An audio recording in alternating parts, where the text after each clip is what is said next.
conseguir, mas tem que haver conhecimento, tem que haver vontade de chegar e de alcançar esse nível de vida espiritual. Tem que haver essa capacitação que Deus vai trazer para a sua vida.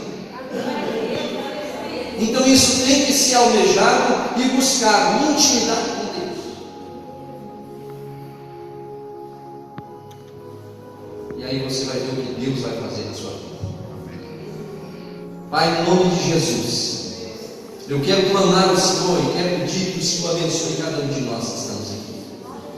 Eu quero pedir ao Senhor que gere aqui nessa noite um desejo no nosso coração, no coração de cada um que está aqui, a vontade de crescer mais e mais no Senhor, de se tornar alguém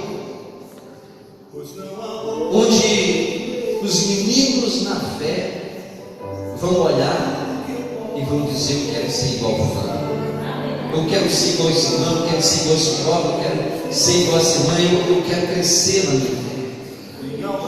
Levante pessoas aqui nessa noite. Nós estamos orando, ó Deus, para que Efésios 4, a partir do verso 11, se cumpra na vida da igreja.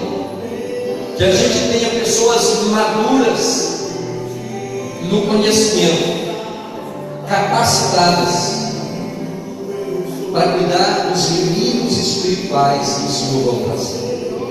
E eu quero abençoar cada um aqui nessa noite.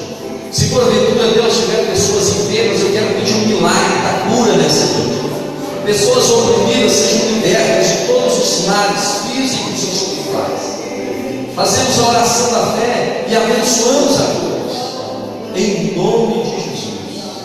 Em nome